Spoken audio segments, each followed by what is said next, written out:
Hi everybody, Steve from Steve's Makerspace, and today we are in Gamecraft. There is a new development with wiring, with wheels. We're going to look at the devblog and try out some of the features of the new update that's on the preview branch. This is the devblog. There's a Steam beta code. I'll have a link to this in the description. There's a wiring system that has replaced the numbering channel system. There are changes to conductivity and power, tweakable stats. You can now decrease the torque and the strength of motors. There are changes to graphics and sounds.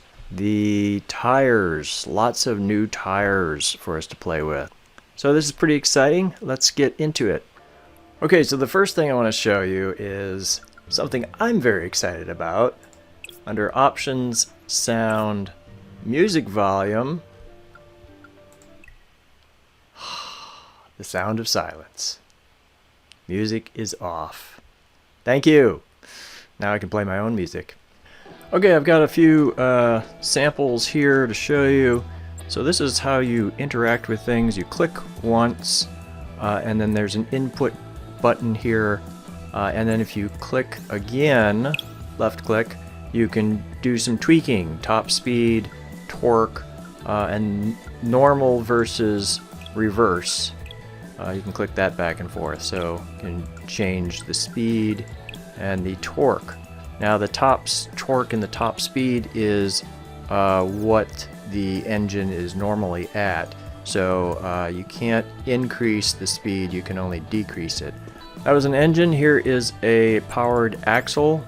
Again, input, and this one has the minimum angle and the maximum angle, so you can increase the minimum angle, decrease the maximum angle, and again reverse that if you want. Here is a hinge, again min angle, max angle. Here is a piston, and this one has maximum extension, so they haven't increased the extension, but you can decrease the maximum extension of the piston. And then the rest of these, the steppers, have exactly the same things. The pneumatic are exactly the same tweaking that you can do. The trigger just has an output. The command computer has an input, and then also you can get to the GUI for that. The door just has an input. The driver's seat has all of these as outputs. And then this is exactly the same as the driver's seat. So one thing that I would say I would prefer is that if the input and output were closer to the center and the tweaking was more off to the side. Then the reason is that I spend more time trying to connect parts to each other than I do trying to tweak them. With the engines, I wanted to test how slow you could make the engines. You can't make the engines go any faster. Here, let me turn this on. So here is the regular engine at max speed. Here is a regular engine, I don't know why it's going in that direction, at max speed, and I've got all three of these going to it. If I click on more of these, it doesn't increase the engine speed. So then these, if we look at the tweaking of this, I've got this at the lowest speed, which is 5.0. And there's no input, there's no button or anything going to it. This one I've got at top speed, but I've got an input, and this dial is set to 0.1. This is 0, which means it wouldn't move at all, and there's 0.1. So let's see which one goes faster. So this one appears to go a little bit slower. And then this one I've got at the bottom speed and I've got a dial with the dial at 0.1, and you can see that this is much slower than those are. So that's what you would do if you wanted to get something really slow. There is a way to make it even slower, which is by stacking motors and having one motor going the opposite direction. So let me show you the setup for that. So this one is at not the complete bottom speed, but at 7.5 instead of 5, and it's going, excuse me, it's going in reverse. No, this one's going normal, excuse me. But this one is going in reverse at 5, and so what happens is you've got 7.5 in one direction, 5 in the other direction, which gives you a net speed of 2.5, which is lower than the bottom speed, you see. So now this one is going at 2.5 and that one's going at 0.5, so half the speed of that one. And of course this is at 0.1. So this setup here would be the slowest that you could have something go in a circle. Now something else that's interesting, I am sliding around a lot more on the oily surface than I was before. So the other major thing are these wheels.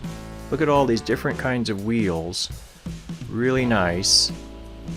We've got a monster truck wheel, here's a cart wheel, a little off-road bike wheel. This is a racing wheel. Here's a off-road wheel. So lots of new options, and they all have different gripping capability on different surfaces. So I haven't experimented with all of them, but here's a car. This prefab workshop, by the way, is City by Hard One Disc. The City is, and he also says the City is made by Free Jam. I'm not quite sure I understand what the difference is. I've got a car here that I built, very simple car. There we go. Okay, so I've got the off-road wheels. I can see it still seems like there's a problem with the weight, which I don't understand. Let me change the gravity to -30. And that's just going to help me drive around a little bit better. Yeah, that's, whoop. Still not great. -50. There we go. That's better. Whoop. So that seems to work pretty well, although, you know, I set the gravity really high. Alright, let's see how I am on the road. And not doing very well, and it might be my vehicle, to be honest. Now, I'm not turning very well. Let me try... Let's try switching out these tires and put on the racing tires. See how I do with that. Alright, let's try this on the road. Yeah, that's definitely more grippy on the road.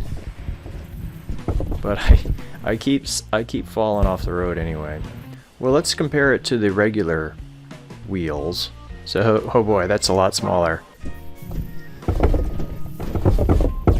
Boy, I'm jumping around a lot. Wonder what that's about. Okay, so now I'm back in my logic examples world, and I had, this was a tank steering attempt where I had wheels on this and a seat right here, and then I was using some logic gates that I made to create tank steering. Unfortunately, it didn't really work well for a couple of reasons, but now with the wiring can be remote controlled, so you can make your vehicle kind of simple. So you can have one vehicle and one like computer off the vehicle to help control whatever it is you want on the vehicle. So that's what I'm doing here. the seat is going over there. Here, let's click on that, and you can see left and right are going over there. And if I want to see, I can click on this, and I'm not going to make a connection, I'm just using this so that I can see where the connections are going to. And then I can just right click if I want to get rid of that. And then, like this tire, click, click, there we go. So this tire is being controlled by all of this. So if I hit forwards, W, here's what happens. If I hit S, this happens. If I hit D, now it's supposed to be turning when I do that, but it's not. It's going really slow, and it's not really turning like I would like. There we go. That was A. Let me try D. So it sort of works, but it's really slow. So anyway, at least I'm not getting glitching. Before, when I had all of this logic on the tank itself, I was getting a lot of glitching of the logic, and now at least there's no logic glitching. So it is difficult to get to the blue dot in order to either tweak or make connections, because, you know, in this case I've got these blocks on top and I'm trying to get to the blocks below. Here I'm trying to click on that blue. There we go. Now I can click on that. Oops. How about this one? Can I get to that one? No, I can't get to it here. I click over here. That's not going to do anything. I have to get just the right angle. And sometimes, you know, I'm going to have blocks completely blocking the thing I want to connect to. That's going to be the case when I'm building really big logic builds. I might have to make connections. Okay, the gist is I want to be able to see the blue dot through other objects. Take the pilot seat. If I'm going to build not just this little frame but a full vehicle, and it's going to have doors and a roof, how am I going to view this blue dot through all the doors and the window? I can't. And I'm not going to be able to connect things to the pilot seat very easily. So I need to be able to view the blue dot through other objects. So let's see if I forgot anything. Changes to conductivity, connectivity, and power. So there is no more conductivity. You don't have to worry about that anymore. You don't have to worry about power at the moment. Existing save conversions. So this was pretty cool that things that were connected before are now still connected, even though they've gotten rid of the channels. I don't know how they manage that, but everything I've looked at has worked, so good job. There's also some graphic settings that you can change, which might help if you don't have a beefy computer and you want to decrease the resolution. They've added a quick save button, F5, so that you don't have to constantly open the pause menu to save every time. Alright, that is going to do it for today. Thanks to the developers for giving us the wiring and the new tires. They're awesome. I'd love to hear from the rest of the community, either on Discord or in my comments, what you think of the changes that I'm suggesting. If you like this video, give it a thumbs up, consider subscribing to my channel, ring that bell so you get notifications of my videos. Thank you for watching, and I'll see you in the next one. Bye now. Steve's Makerspace.